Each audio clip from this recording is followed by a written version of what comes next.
You're listening to episode 20 of Fresh Floppies.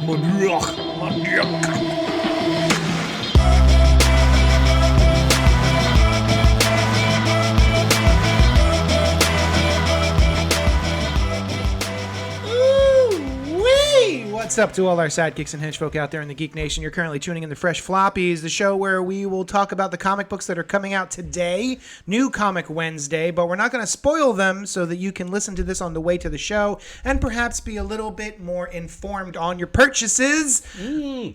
I'm Johnny Destructo of Hero Complex, located at 4327 Main Street. It's a comic book store. Come buy my comics. My name is Noel, who owns a cat that was just frightened out of the room by the Sui that started this podcast. But you know what? I didn't hate it. He'll get over it. The cat? Yeah. She. Oh, shit. She just completely... Sorry. Misgendered my cat. She told me that's... Yeah. What are we talking about today? I'll tell you. The first thing is Fallen Friend, The Death of Ms. Marvel. Spoiler in the title. From Marvel Comics. Written by G. Willow Wilson, Mark Waid, Saladin Ahmed, with art by Takeshi Miyazawa, Humberto Ramos, and Andrea DeVito. And so this is a little anthology wrapping up what's happening at the funeral. Not the funeral. It's a prayer service. Prayer service. At the mosque. Yeah, this book is structured really cool. So those three creative teams are literally the three creative teams that have written Kamala the longest. Yes. So G. Willow Wilson created her with Sana Anat, I think. And Miyazawa was the artist for that first initial run. And then Mark Waid wrote her during Champions and All New Avengers. All different? Something. Avengers, yeah. And then Saladin Ahmed came in and had a run with her. I don't know how long it was, but in general, maybe like 20 issues maxi series. Was it? Yeah. Which I thought was really cool. You get everyone kind of doing a run at this of the world reacting to Kamala's as well as Miss Marvel's death, which is what this issue is. It's at her local mosque. An all-day prayer service. Yeah. Yeah, in the book they kind of, obviously because there's people that aren't Muslim in this book, they kind of describe to you Khatam. I don't know if I'm saying it right. Khatm is the word, yeah. Which is a prayer service to just mourn the dead and the missing, or to celebrate the dead and the missing, because at this point they actually only think that she or know that she's missing. The events of... What was that? Amazing Spider-Man? What was the event, though? Did it have a name? I don't know. They said... the event in Amazing Spider-Man. Weather shit. Yeah. A lot of people went missing, and Kamala was one of them. So, the first chunk of this issue is Kamala's friends, who know just Kamala. And then one or two strangers kind of show up out of costume or in costume. The second chunk is...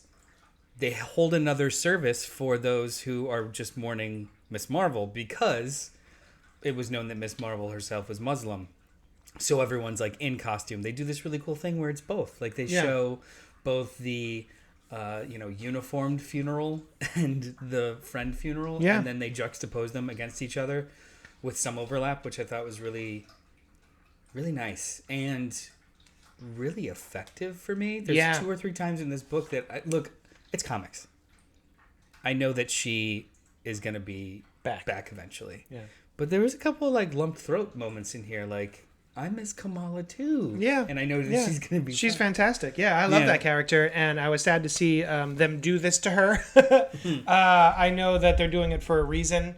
Well, I assume they're doing it for a reason, which is my assumption is because of her TV show... and the fact that she's supposed to be a mutant and she's got, like, I don't know, Green Lantern powers, basically. I don't know. They're going to bring her back as a mutant as opposed to an Inhuman, etc. We're assuming. That's what I'm saying. Okay. Yeah. But as far as lump throat moments, I only had the one, and that was about Viv. Viv, who is the Vision's daughter, turns on her emotions. She can switch them on and off. And that, to me, that whole sequence was really effective. So I actually got a little choked up during that. That one, there were 2 other half moments. The one being when, I know it's stupid, when Captain Marvel showed up to actual Kamala's service, not Miss Marvel's service, because it was, Kamala worshipped her just as Kamala. Yeah. When she showed up, was just, I don't know, it was effective. It was kind of a surprise. And then the very end, when Peter finally makes it. Yeah. Just his internal dialogue and then what actually comes out of his mouth. I was that's good. So good. That's good. Not surprising to me. They show a panel all over Twitter right now. Everyone's agape and aghast at the fact that Captain Marvel, Miss Danvers. Carol Danvers. Carol Danvers shows up and she has a hijab. Is that the word? Mm-hmm. And everyone's like, I can't believe they're doing this. It's so but like, that's what you do. At these things, it's a sign of respect to wear it. It's also not a requirement because some people are not wearing it. Yeah. The only thing that everyone does is take off their shoes, which includes Tony Stark in costume. Yeah. So he literally takes off his boots, his Iron Man boots, which I thought was pretty funny. But no, this was a wonderful like overview of Kamala Khan and Miss Marvel. Yeah. I am not upset. Well, I'm upset in general that, they killed her because I find stories effective. And when things happen in stories, it affects me. Yeah. Outside of the story, I'm not upset. It's okay.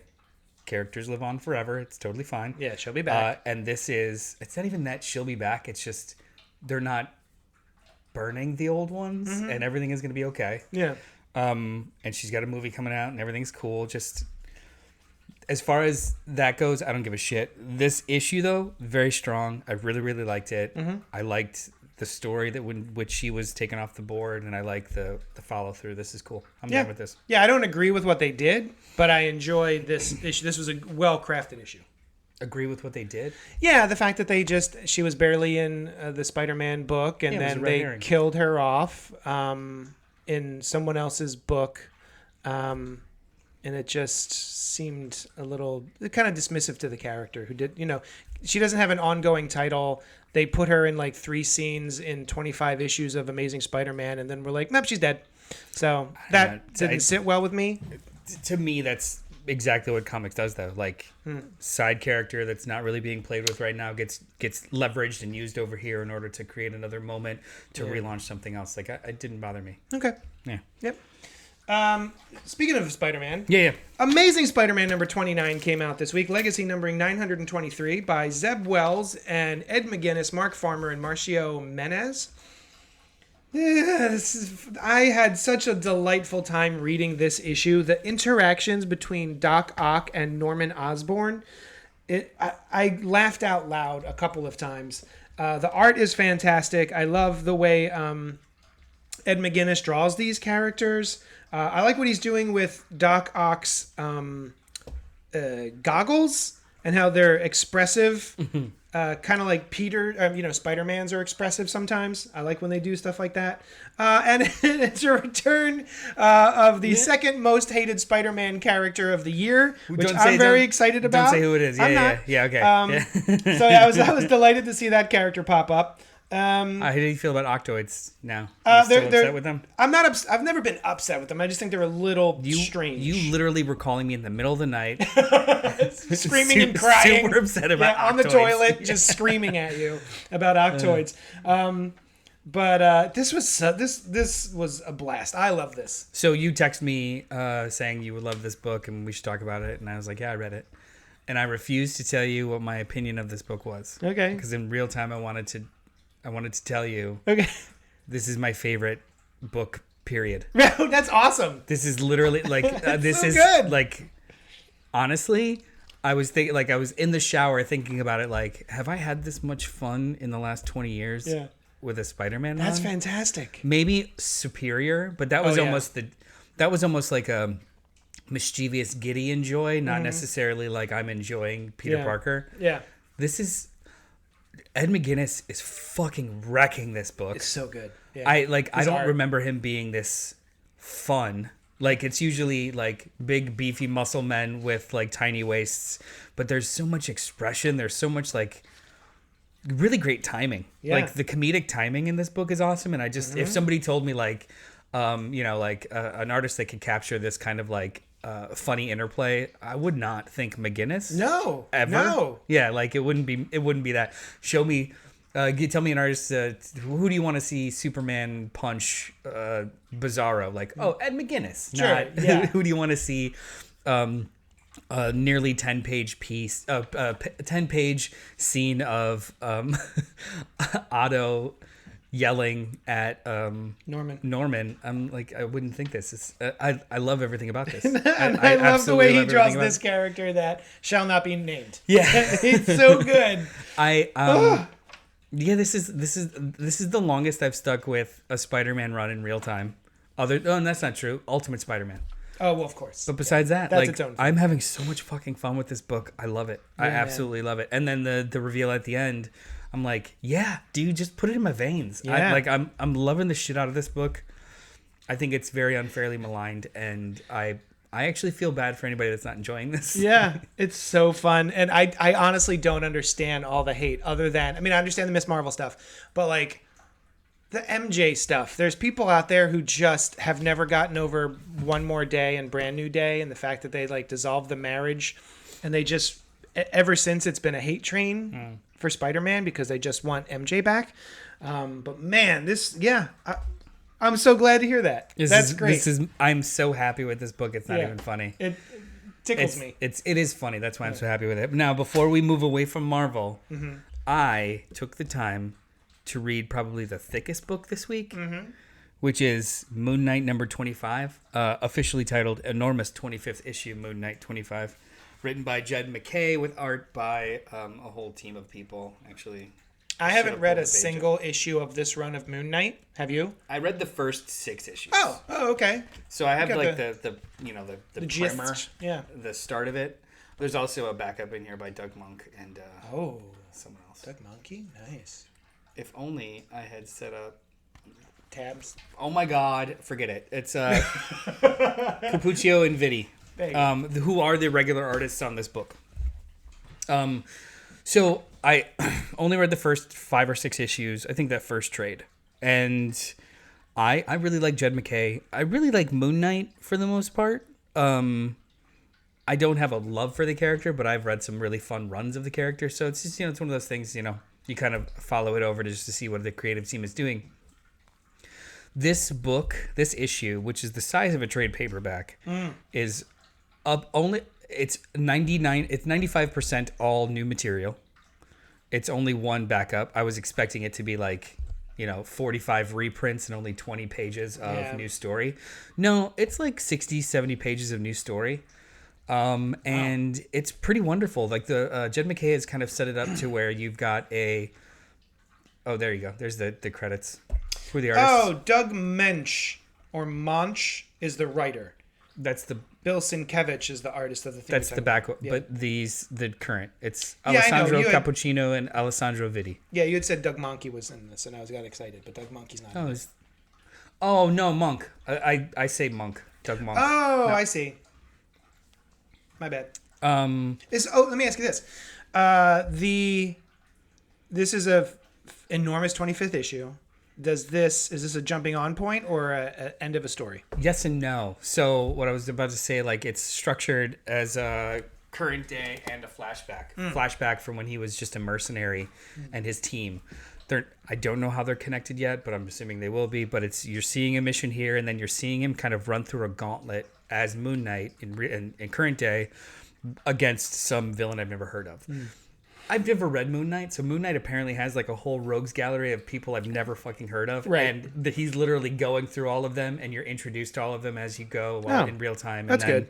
In the background, he's going through a mission as just Mark. Yeah, this is pretty strong. Oh, okay. Like I did not know what was going on, but I always knew what was going on. If that makes sense. Like I didn't know that.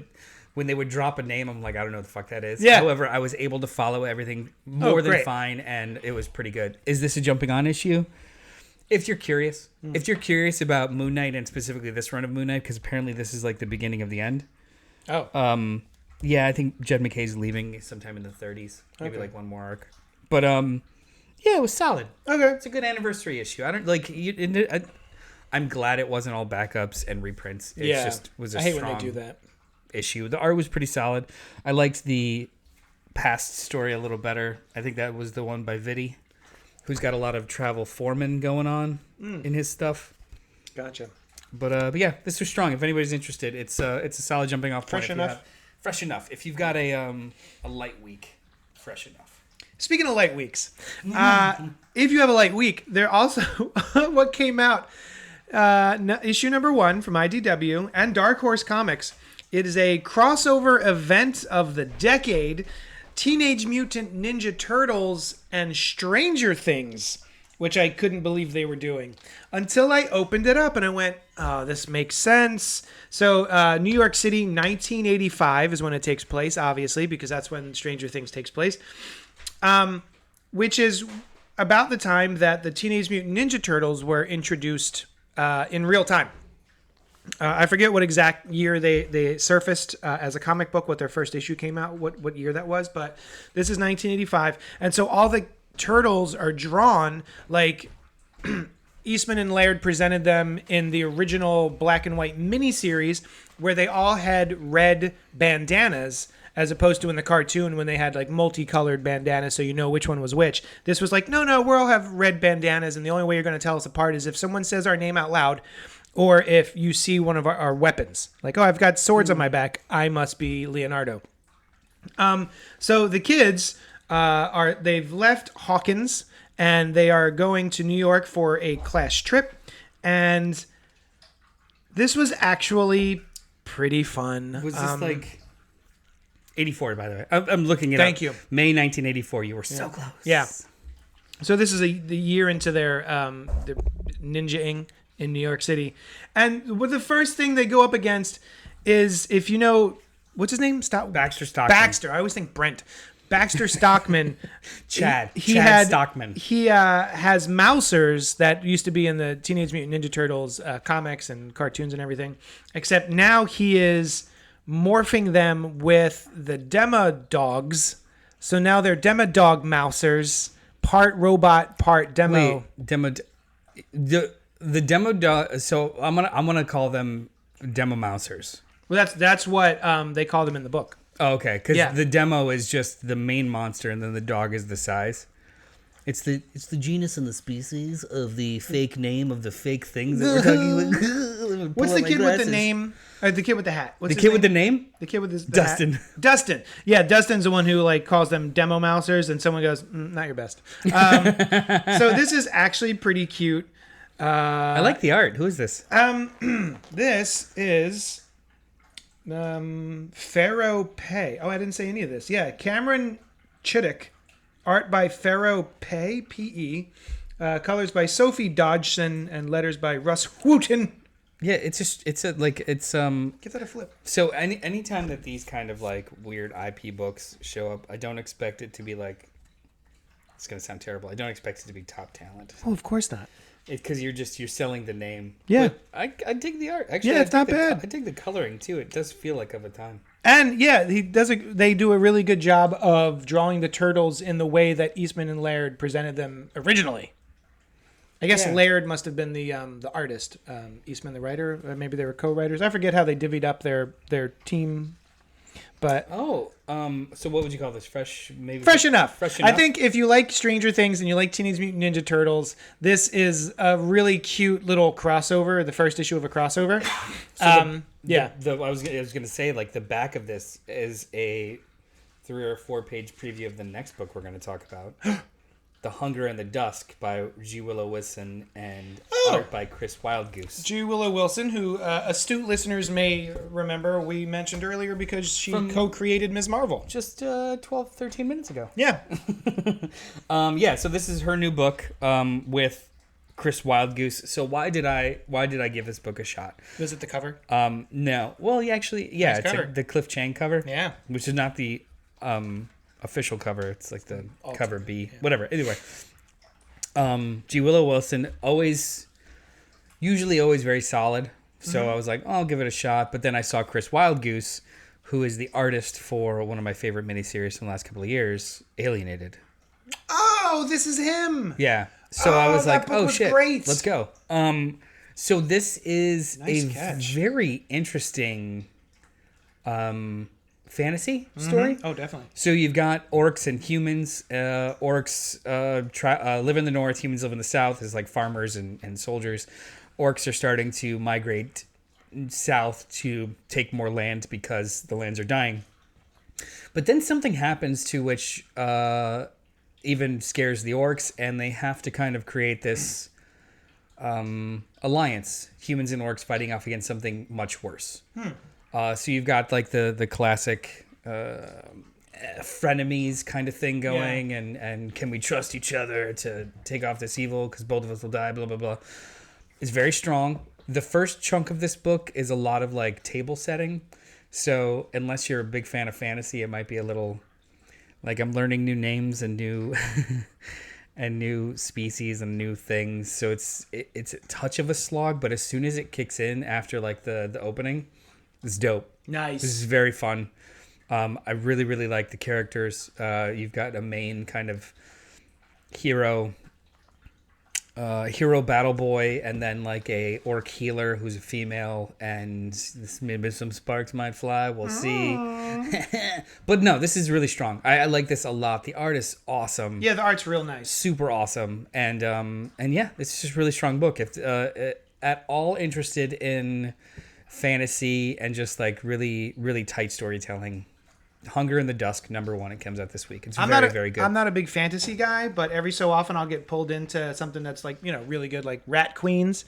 But this looks great. I love the presentation of it. The cover stock B is like it's a matte finish kind of cover. This was very fresh. This was wonderful. Yeah, this looks very good. I'll check this out. Yeah. Also, reiterate, because you probably haven't heard us talk about it on this show, but Alienated from maybe 2 or 3 years ago. I'd say like 2020. 5 or 6 issues.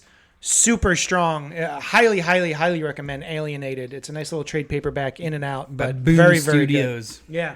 All right, so moving on to the last 2 books of the session. Or more. Oh, that's right. You have an extra one. That's okay. DC's World's Finest Teen Titans by Mark Waid and Emmanuel Lupacino. Thank you. So we are both big fans of the Mark Waid World's Finest run that's going on now. Big. Big. Yeah, that's fine. And so now he's like, well, I also like the Teen Titans. What if I did a World's Finest Teen Titans? So both of these series take place in, let's call it, the recent past, even though this one's a little less recent as far as I can tell.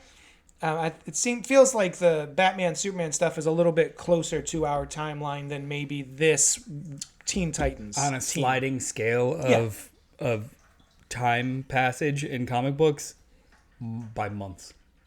Yes, not long. They are live streaming, so that's Well, that's no. So that's just comic books sliding scale. Like, this is still the past, but they have modern technology to just to kind of like make it more modern feeling. Yeah. So yeah, they're live streaming and stuff. But in regards to like when this takes place, I think it's just, I really do think it's like the same amount of time. Like it's maybe just because in World's Finest, it feels old, but they're doing all modern tech. Like the current issues is about AI. Yeah. So it's just, I think this is just like classic comic booking of modernizing older stories to make it feel like it's not 70 years ago. Right. So yeah, I guess I think it's the team and the way the team is dressed that makes it really evocative of the original Teen Titans. Yeah, intentionally. But no longer set in the 40s. It doesn't really matter because it's great. Oh yeah, no. 100%. This was 100% delightful. Fresh AF. I love this book. It's the kind of conversation that if you don't read comics is confusing to talk about. The fact that like it is still in the past, but they're using all modern things. Yeah. Because it's supposed to be a modern book, but it's in the past. Yeah, but slightly. It's a modern book. Yeah. So like if you're a 35 to 45-year-old reader, you're like, oh, is this in the 70s? Like, no, it's current day. Yeah. But it's in the past. Like, it's not your past. Yeah, it's their past. Yeah. And they're using modern technology. But yeah, no, this book is effing delightful. It's so good. I think I saw on Twitter somebody saying something about Mark Waid is rewriting Golden Age DC in current comics. Yeah. And we all need to buy it Silver? so it sticks. I don't know, silver, golden. It Silver always Age, confuses me. Either way, he's essentially rewriting the foundation of the DC universe, Yeah. and we all need to just support it because He's it's killing fucking it. amazing. It's so good. Yeah. And I think I may actually be more, because I've always been a Teen Titans guy. So while I am enjoying Batman, Superman, the stuff that's happening in Batman, Superman, World's Finest, that I enjoy the most is Robin and Supergirl and stuff like that. So I've always been more into the, I don't want to call them B-listers, but like the sidekicks, I guess. So yeah, this is a lot of fun. I don't know if you saw, someone was having a conniption about Batman's response to. I did. Yeah, and it's I like did. that's exactly what Batman does. Yeah, he's not super excited about his ward, who does consider his son, going off and doing stuff With other teenagers. Yeah. who can't necessarily be. He can't trust that they are as well trained as Robin is. Yeah. Like, yeah, that's Batman. Yup. He's not a fucking cuddle monster who's just like, you guys just do your best. Like, Yeah. no, he's gonna be a jerk about it, and he's going to be overprotective in every way, shape, and form. And you know what? Roy is a bit of a shithead. Yeah, I like that. I hate him, but Well, yeah, I like but it. I As a like that foil, he's I not. like it, Yes, yeah. I like that he like stops and poses for the live stream Such a bitch. before taking the shot. You know, lot of fun, lots of love about this. Listen, here's the thing, the art inside is great. It's fantastic, even really well done art. It's a personal thing for me to get a cover by Chris Samnee drawing all these classic characters in their classic costumes but slightly modernized, and not have Chris Samnee drawing the interiors. If you're gonna have somebody who's not Chris Samnee, great choice, Lou Pacino, great. But the fact that I want what's on the cover You're throughout a slave the book, of your expectations. or my preferences. Like, I would prefer Chris Samnee. Like, I knew he wasn't drawing this book, but every time I look at it, I look at the cover and I go, "Oh, that's such a good cover. I wish he was drawing the inside." Yeah. Yeah, that's all. I just mean- love Chris Samnee so much, and he's such a great choice for this book. Yeah, I do like the modern classic costumes. He's got specific types of pads. They're not leggings. They're actual like pants, and yeah, this really is kind of just reestablishing the foundation of the DC universe, which I really, really enjoy. What can he do next? What do you want him to do next? World's Finest, Teen Titans. Man, I think a World's Finest Justice League book would be dope. Sure. Yeah. I'd read a classic Justice League tale. Is this a mini, or is it? It's a mini. Just 6 issues. Frick. I was hoping it was an ongoing, but that's all right. I'll take what I can get. What do you got? I'm going to take what you can get also, and that's Night Terrors #1.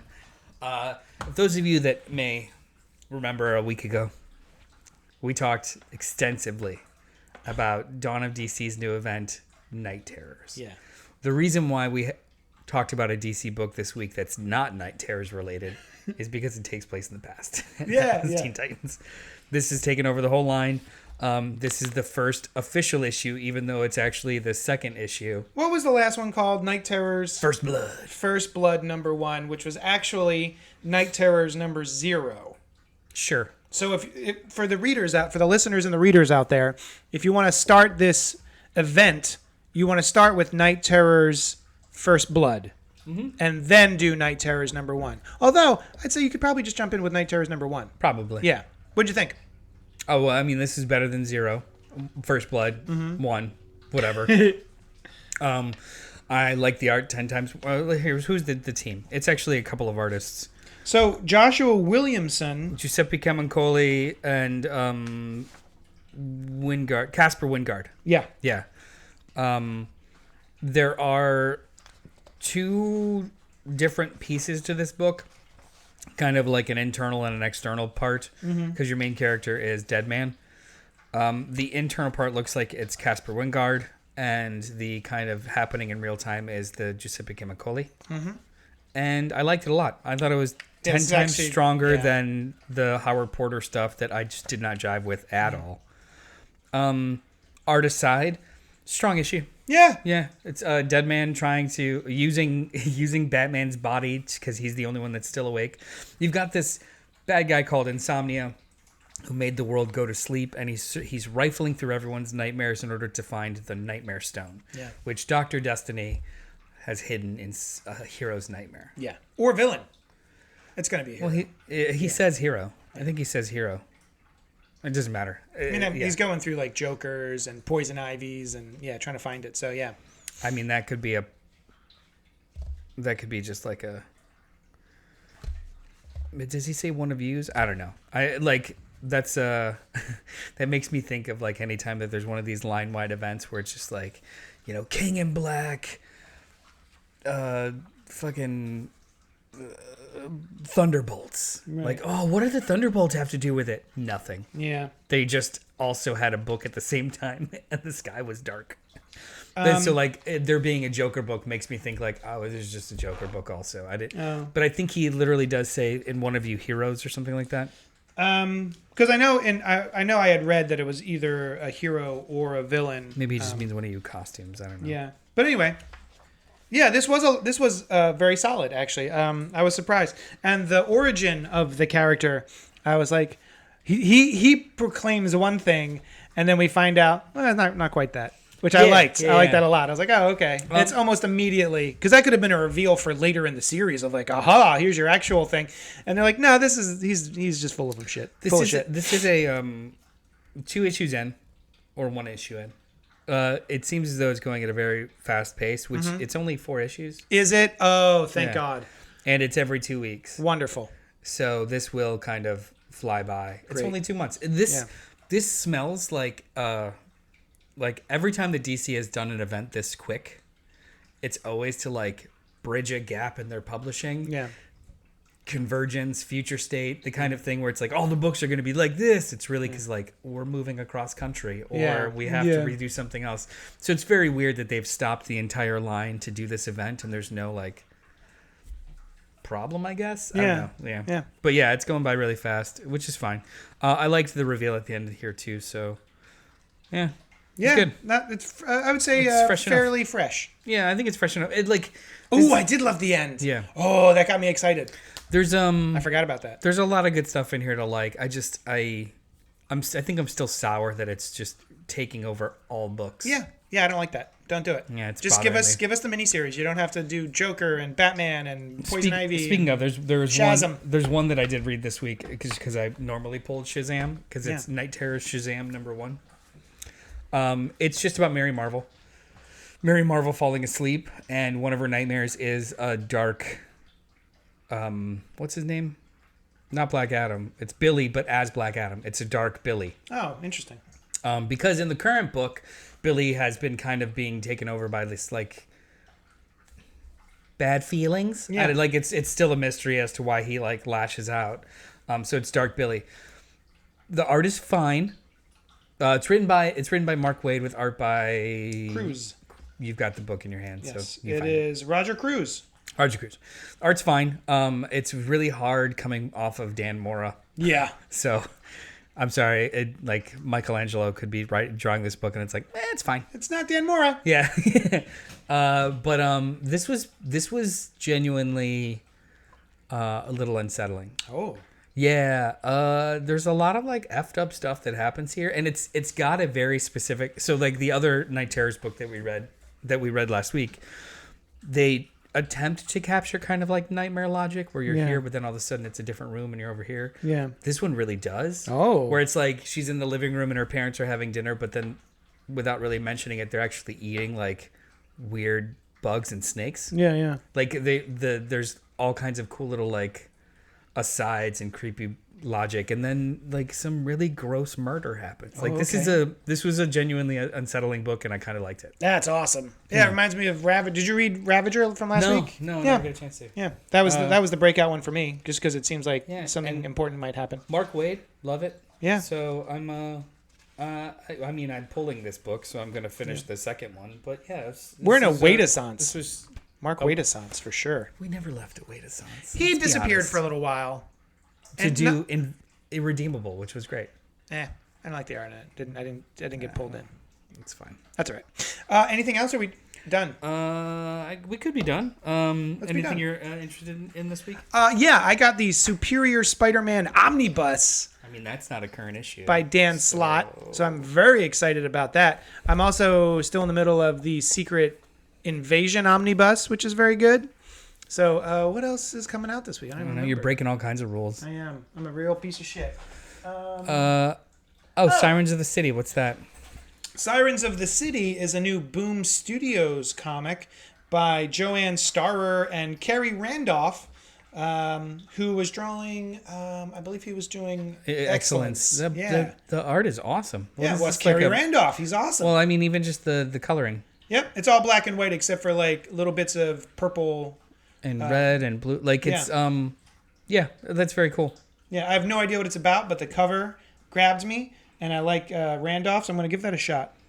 No idea what this is though. But issue 7 of Danger Street comes out today, which I'm loving. 7 of 12. Okay. I don't know how to describe this book. It's by Tom King and Jorge Fornes, who just recently did Rorschach. Mm-hmm.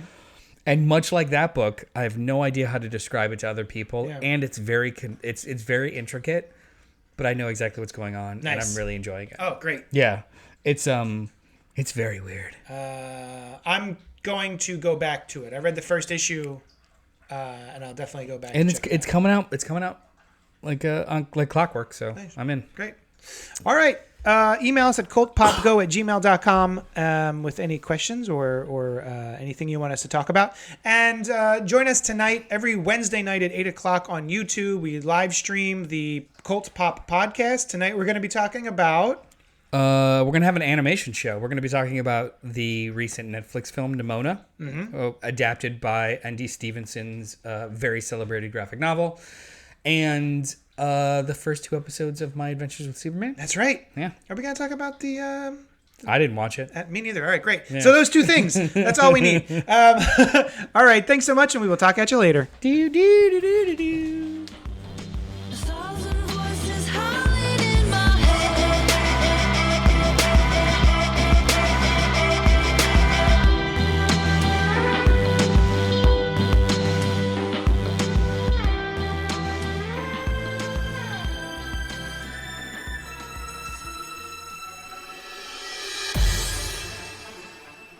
Thank you for listening to the Cult Pop Network, home to podcasts, live shows, and a whole lot of fun stuff for every flavor of fan.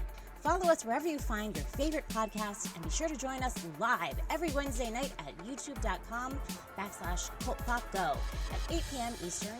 While you're there, be sure to subscribe to the channel and hit the bell icon so you'll know when we drop new Thunder Rounds and episodes of Fresh Floppies, a spoiler-free show about single-issue comics released each week. Until then, we'll talk at you later.